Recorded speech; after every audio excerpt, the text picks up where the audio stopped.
Testing.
Testing 1, 2, 3.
Good evening, everyone. Welcome to this evening's Agenda Briefing Forum.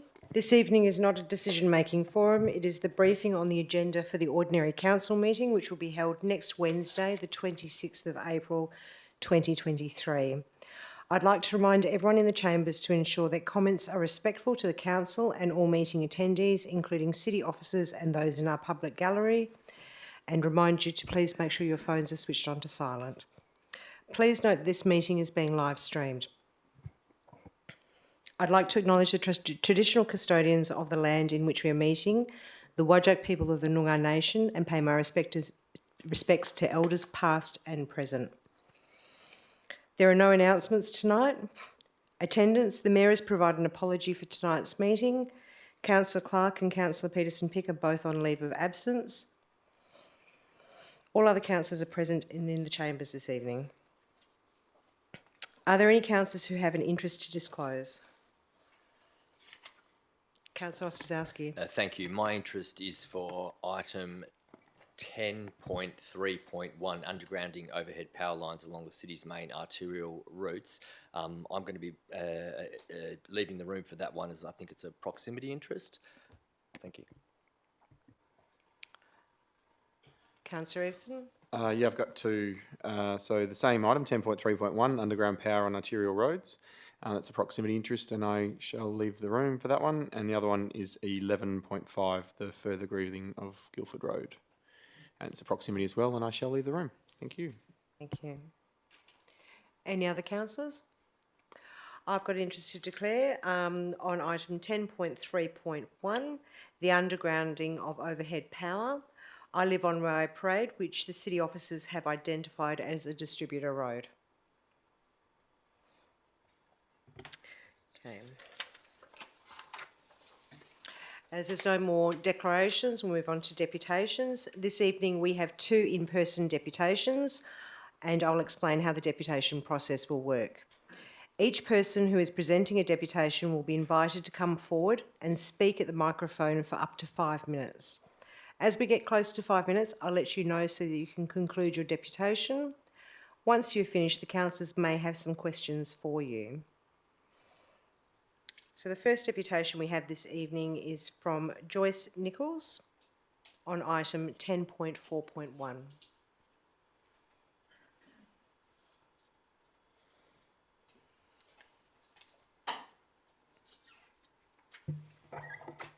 Thank you. Thank you for the opportunity for us to speak.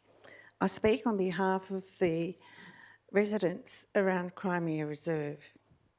I sent this deputation in last week, and we're speaking. This has come out quite wrong.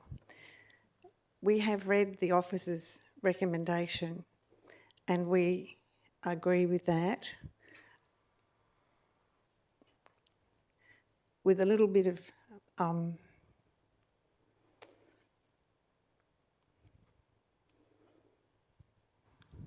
I can't think of the word.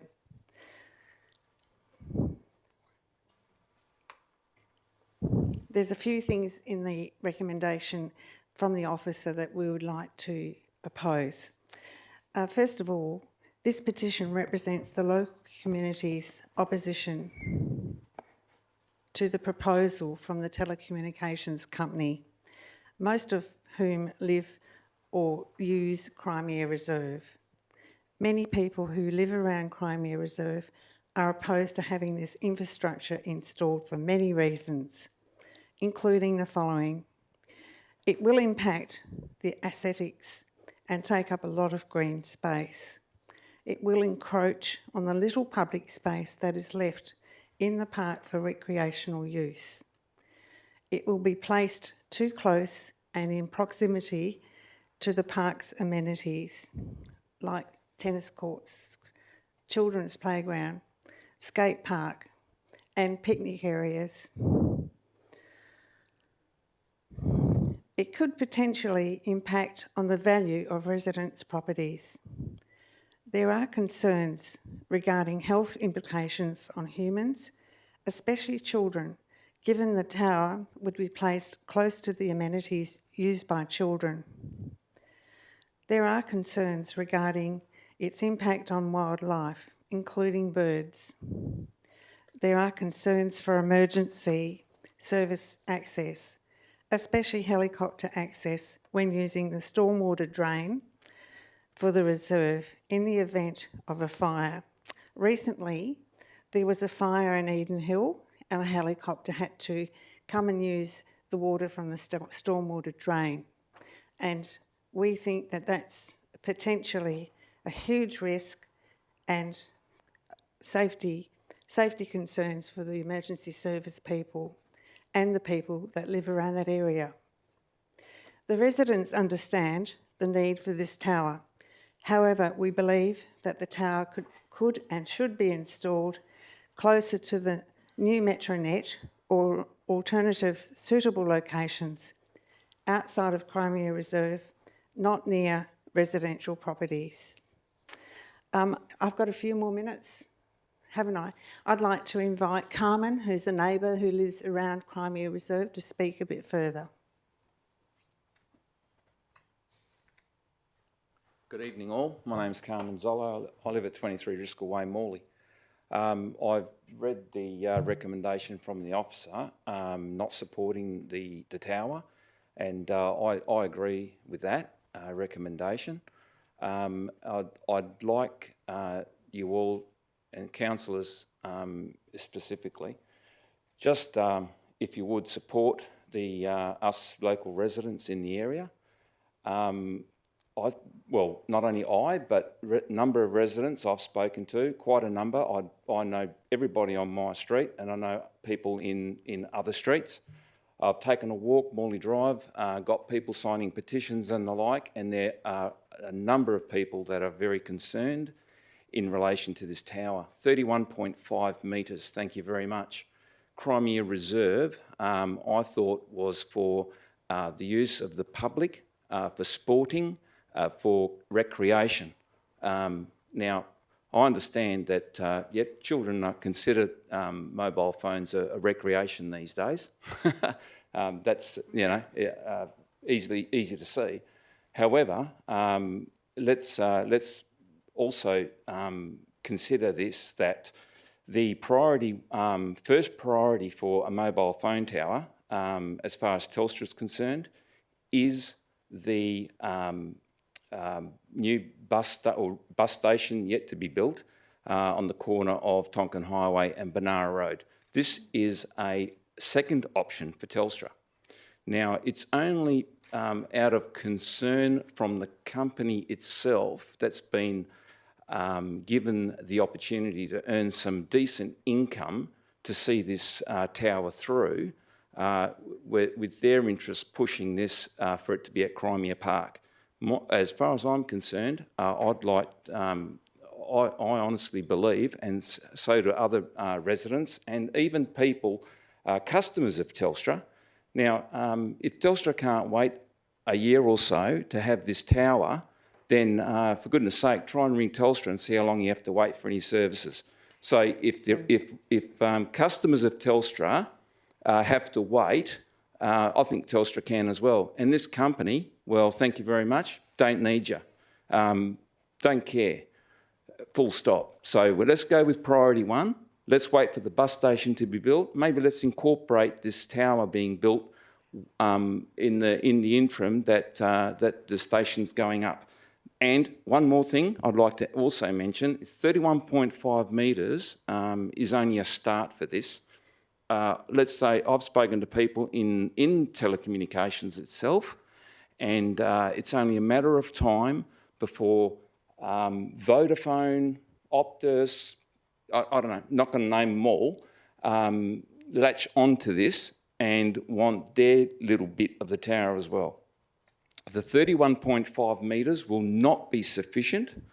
Telstra will not have a choice, unfortunately, because let's face it, Telstra is in a position where they can't refute. Their oppositions have got full use of Telstra lines paid by the public, let's remind everyone, before Telstra was floated.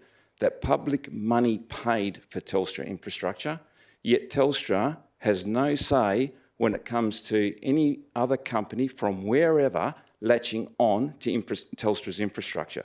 So when it comes time, Telstra can't say no. So whoever wants use of the tower will be able to use that tower.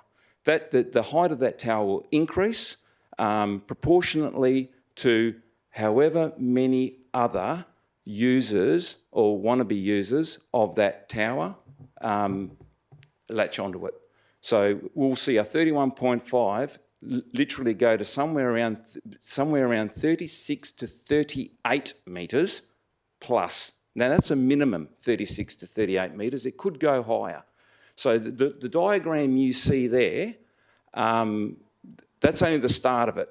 So, and residents are concerned about this. Not to mention, I don't know if any of you have looked at the initial drawings, it clearly left out the children's playground. It clearly left out the skate park. It barely mentioned the tennis court. So this is the care factor from these companies. So nick off, leave our Crimea Park alone and move on. Thank you very much. Thank you for your deputation. Councillors, do you have any questions for the deputy? No, thank you. We'll call the next deputy who is Mr Max Peel on the same item.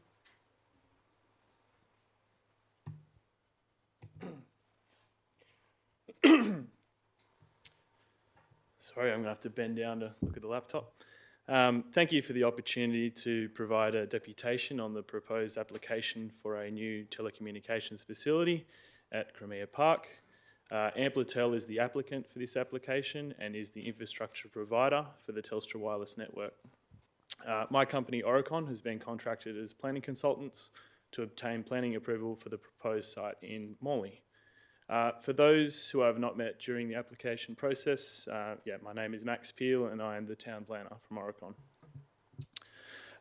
The officer has recommended that council refuses the planning application, and I would just like to take this opportunity to address some of the points raised.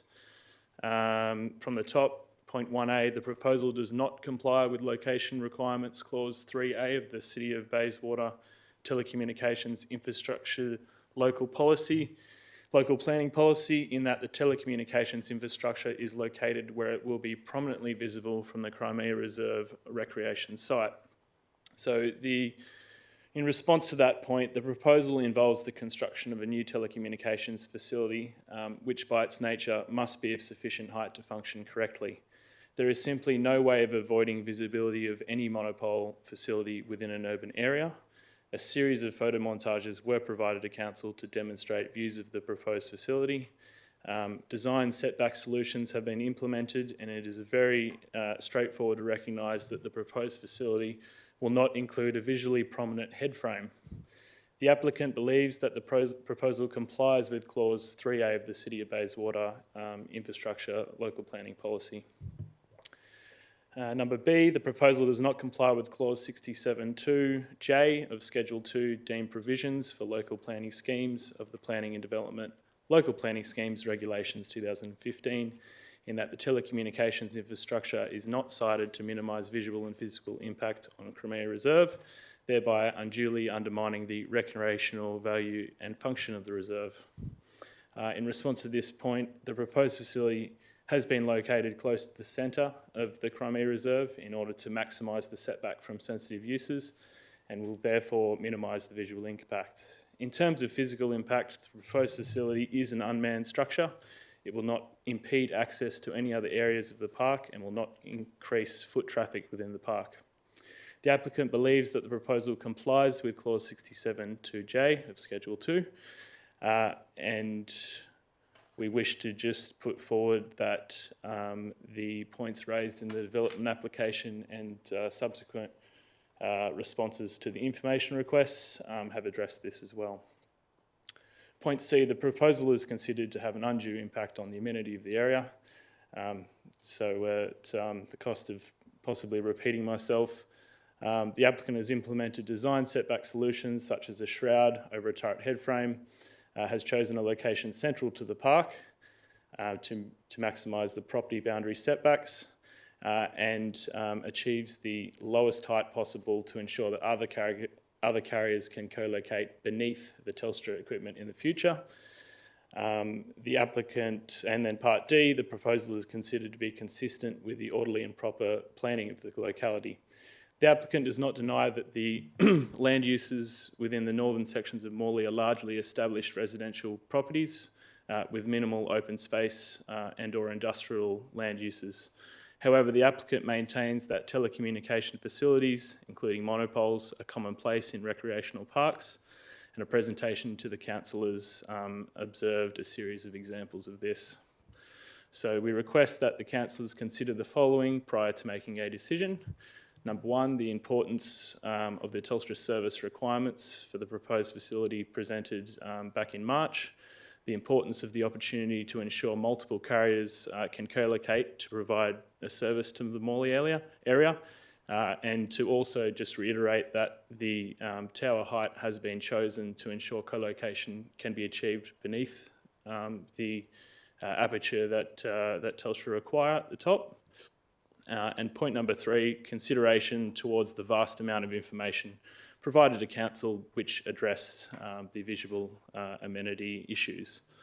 So we respectfully disagree with the reasons provided in the council recommendations report and hope that the information provided can ensure support for this application. Thank you for your time. Thank you. Councillors, do any councillors have any questions for Mr Peel? No, thank you. A written deputation has been submitted by Leon McGrath for item 10.4.1, the proposed telecommunication infrastructure to recreational facility Crimea Reserve. We also have a written deputation from Wendy Garstone for item 11.5, further greening of Guildford Road.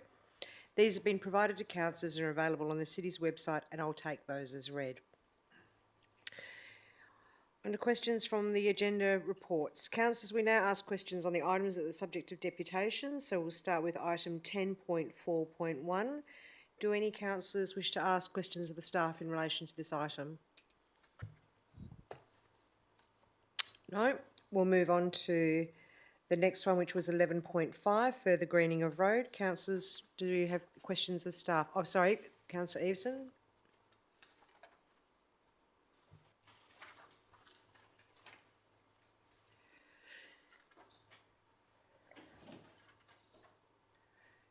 Do any councillors have questions of staff in relation to this item? No. So can we get Councillor Easton back in the room? Thank you. Okay, so we'll go through reports. No councillor has indicated wish to talk on any reports. So, Councillor Ostaszewski. I would like to ask a question on item 10.4.3, the draft local planning strategy, community engagement Yes. item, please. Thank you. And your question? Yeah, thank you. I was looking at the strategy, the information provided in the report, and I've also looked at the city's framework that they used for community engagement. In looking at the report, I noticed we looked at the risk profile for the various stakeholders, and the city was able to come to a high, a medium, or a low risk in terms of each of those stakeholders and how they might engage with this process. And I would like to understand how the city has come to thinking that this is I suppose a low risk consultation activity based on information that they would be working from in the framework. Thank you. I'll go through to the relevant officer. Yeah, thank you. Through the chair, it's my understanding that it's been classified as a low because it's the local planning strategy was initially had community engagement as part of building Bayswater, so there was quite extensive communication as part of that. Secondly, and so we thought that that there will be a low concerns because of that process that has gone through previously in terms of the previous preliminary engagement. Secondly, in terms of the nature of the local planning strategy, we will seek comments from the community, but we are limited to what we can change in terms of local planning strategy, given the nature of the local planning strategy and the feedback we got from the state government, the planning department on that. So that's my understanding, but we can take that on notice and provide more information why we got to a low risk in regards to that. Yeah, thank you. I'd like to understand how you got the community level of engagement required based for community and stakeholders down to the low impact area. I was looking through that and considered that perhaps this is a medium and high. I do understand what the director has just said though, but yeah, I'd like to just check that our framework actually matches what the community engagement, what we're actually doing. I just feel as though there might be a slight mismatch. So I'd just like to hear from the city how they've come up with going for the inform and consult approach versus the involve and collaborate approach. Thank you. Thank you. Do any other councillors have any questions on this item? Do any councillors have questions on any other item on the agenda? Councillor Ostaszewski. Thank you. Mine was just in regards to item 6, the public question time in the agenda there. There is mention in one of the questions about an item having to be recommitted at a meeting tomorrow night, and it mentions that it was just the 9.1, I think, of the agenda that's going to be seen tomorrow night by a reconciliation advisory committee, and it just says in there that item 9.1 is going to be recommitted by the committee, and I just want, I understand that, Councillor Palmer. I just want to make sure that we're also recommitting the minutes as well, because the report doesn't mention that those minutes would be recommitted. So I just want to make sure, are we recommitting those minutes as well? I'll go through to the Manager of Governance. Through the Chair, I understand that city officers have been in touch with the Chair of the committee, Councillor Palmer, today, and that an addendum has been issued which will mean that the minutes will be reconfirmed at the meeting tomorrow. Thank you. Are there any other questions for items on this agenda? So just to confirm that we've had lots of genuine discussions regarding the minutes, and everything is in order, just to satisfy councillors, and that will be given tomorrow. Thank you. Thank you, Councillor. Are there any other questions for items on this agenda? In which case I'll close the meeting at 7:22 p.m. Thank you, councillors.